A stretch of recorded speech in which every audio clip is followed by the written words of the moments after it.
All right, this video I'll cover how to use Grasshopper specifically to create these types of steps using irregular shapes, and then also how to use Grasshopper to color code them using some sort of algorithmic pattern or simple pattern.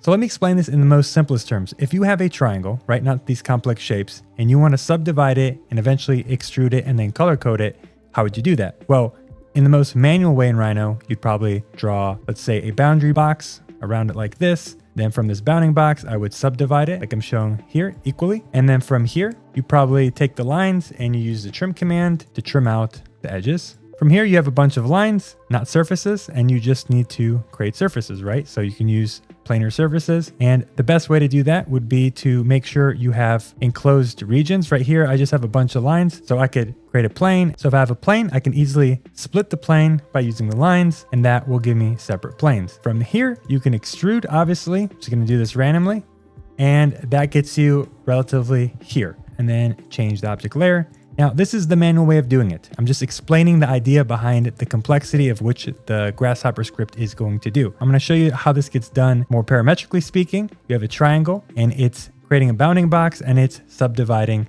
that box and then eventually gets trimmed and then extruded. This kind of highlighted color, this is coming from Grasshopper. So this is a Grasshopper preview of what's going on. And eventually that gets us to be able to put multiple lines at the same time to produce these stamped outputs. Relatively simple. Although it looks very complex, it's relatively simple.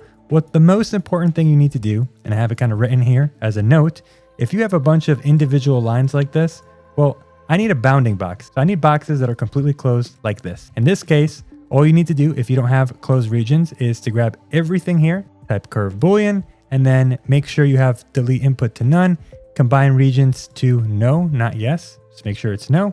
Then here I can go ahead and selectively click on the ones that I want closed regions. So then it creates a duplicate on top, and these are my closed regions. Now, if you have a field like this, you should probably do all of them. I'm just kind of showing you as an example. Now, the reason you need closed regions is this method works by having a closed region. I'll explain why as we go. So that being said, that's the intro, that's the explanation. Let's go ahead and get started. We type Grasshopper up top. And then from here, you have this screen. If you've never used Grasshopper before, this might seem very intimidating. This is a visual scripting method of using functions within Rhino to create custom effects or custom operations. First thing you want to do here is double click in. This gives you an option to search for something. I know I'm looking for a curve. So if you highlight over it, it tells you what it is. Contains a collection of generic curves. So I'm going to select that. Now we need to input information here. Right now it's empty. Okay, so there's these little panels. If you select it and drop it, the way this works is you need to connect the wires to the next object. If I right click and I select one curve, it gives me the option to go back into Rhino and select the curve. So it says reference polyline curve. Okay, so it has information inside of it. From here, I can select multiple curves. So I can right click, I can do select multiple curves, click enter. And now you see that there's two list items within my panel.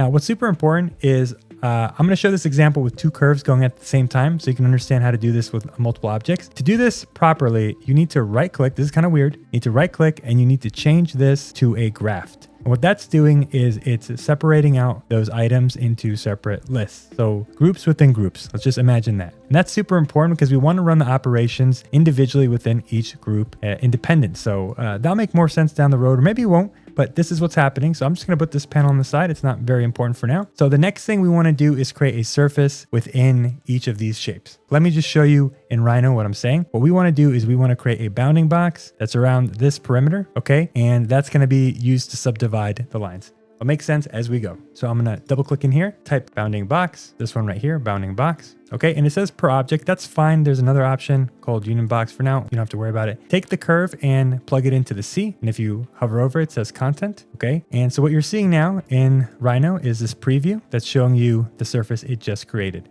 Now, if I right click, I can turn off that preview if I wanted, but I'm going to keep it on for now. And from here, we want to use a different component or different node called deconstruct brep, this one right here. And what this is going to do, it's going to break down the surface into different vectors or edges or faces. And what a brep is just from my understanding is a 3D geometry in Grasshopper. So I'm going to take this B, I'm going to drag it into this B right here. And so what you're seeing is you're seeing the different points. You also have different edges. From this point, what we want to do is create a list item. And I'll kind of explain this as we go. So type list item, and this is going to give us information from this geometry that we break apart and reconstruct. I'm going to create a panel and I'm going to place it right here. I'm using the panel so you can see some information. Right now, it should have no data. I know I want edges, and so if I drag this over to the L, let's go ahead and click our item Once we click it, you notice that there's an edge that's highlighted. It's this one right here, and there's one right here. What you notice is if you zoom in on the eye, there's a plus sign. If you click that plus sign, notice that another edge will highlight, this edge right here. And if I click plus sign again, we'll get this edge. And the reason we're doing this is because we want to create points across these lines. So if I click plus one more time, I'll get all 4 edges.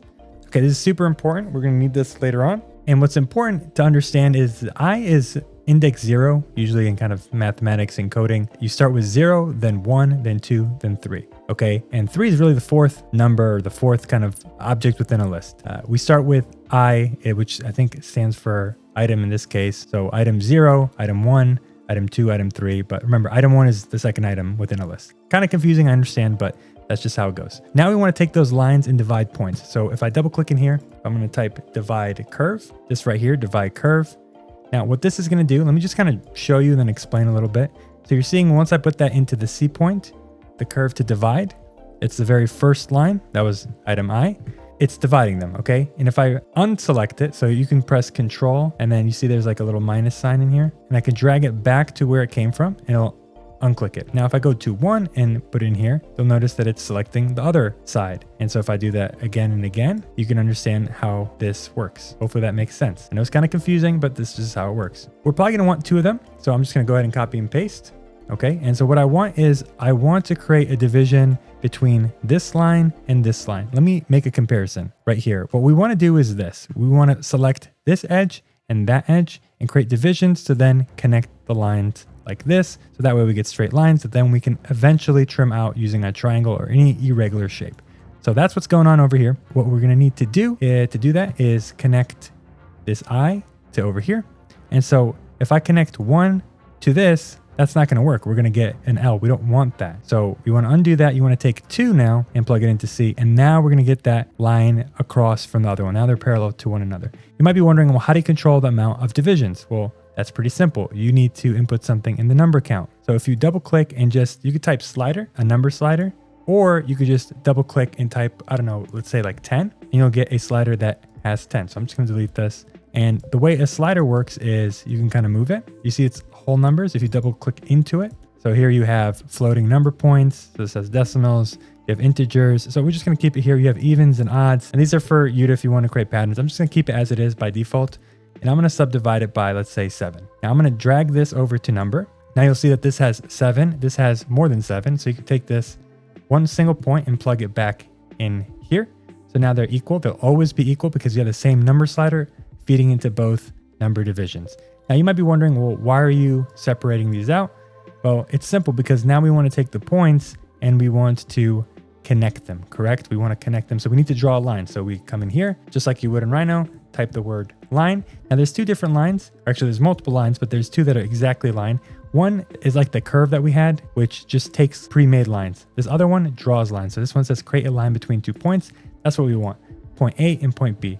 So if you hover over this is a division point. I'm going to take this over here. I'm going to take this point and put it into B. Now, what you'll notice is a crisscross. What's happening is this point is not connecting here like it should. It's connecting over here. And this one's connecting over here. So it's inverse. Something is inverse. So to fix that issue is you right click P and then you can reverse the order and that will fix the issue. So now we need to trim it. If I double click in and I type trim, I'm going to trim with a B rep. This is trimming with geometry. So trim a curve with B rep. There's multiple. There's a trim with B rep single curve and one that has multiple curves. See, this one says trim a curve with multiple B reps. We don't want that. We just want the regular one. Trim a curve with a B rep. We're going to take a pause and we're going to have to go back from the start because we're going to have to branch off to get an extrusion.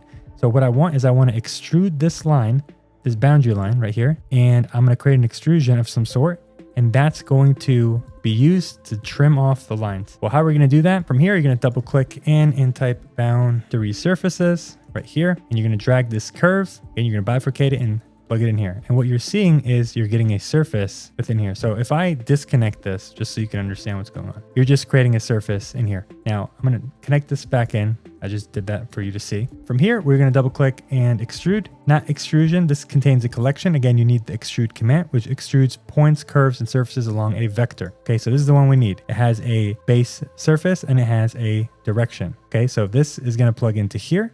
And then we need a direction. Now I can't just put a number in here. So let me show you what happens if I do that. If I double click and type, I don't know, let's say 10. and I try to plug this in, you're going to get an error. The reason is this works off of a vector. A vector has a direction. It's not just a distance. It's a distance with a coordinate direction. So that's X, Y, and Z, correct? So if I kind of pan over here, you notice that if I type line, this right here is a vertical axis, or the axis that's going in the Z direction. So I need something that explains that to Grasshopper. So what we need is something called a unit Z. So if I double click in, type unit Z, when I click this, there's unit X, unit Y. We need the unit Z because we want to go in the Z direction. And I'm going to plug this 10 directly into here to the F, which is a factor. Now the vector is going to plug back into the extrusion, and that gives us our extrusion. It's pretty tall, so I'm going to drop it down. It doesn't really matter how tall it is. As long as it extrudes any amount, that's good for me. Now from here, I'm going to just drag these closer. So what we're going to do here, this C is asking for curves to trim. That's these lines. So I'm going to take them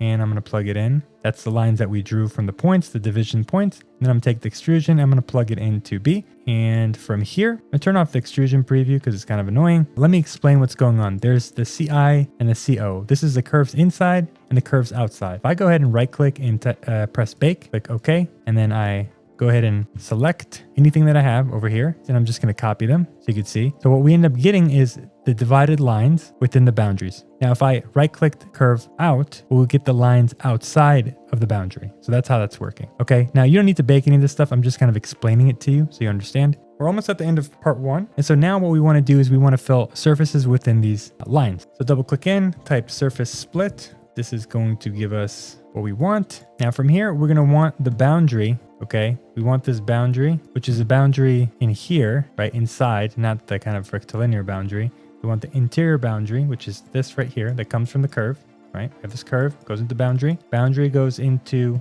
the S spot. Okay, so that says that's the base surface. And then we want the information from CI to be going into the C. And so what you end up getting, let's go ahead and bake this. Okay, just so we understand what we got. We end up getting kind of a mess. I'm going to go into shaded mode so you can see what's going on. You end up getting multiple surfaces on top of each other. So I'm just going to try to move these so you can see. This is not correct. You see there's so many shapes on top of each other. And so to fix that, what you need to do here, this is super, super important. This C information, you just need to flatten it. Let me kind of explain what's going on here. You're getting all these list informations. If I flatten this, it's just going to simplify for each object. Okay, remember we have 2 different shapes. For each object, you're simplifying everything into one list. Okay. So now we have 1, 2, 3, 4, 5 items per shape. And remember, it starts from 0. That's why you have 5 items, even though it says 4. If I go ahead and I bake this, go ahead and bake. Okay. And now I select this, move this over. You'll notice you have actually individual shapes. Okay. So that is exactly what we want. Now, this is the end of part 1, which gets us to getting the actual shapes within the boundaries. Now, the next step is we need to extrude them all.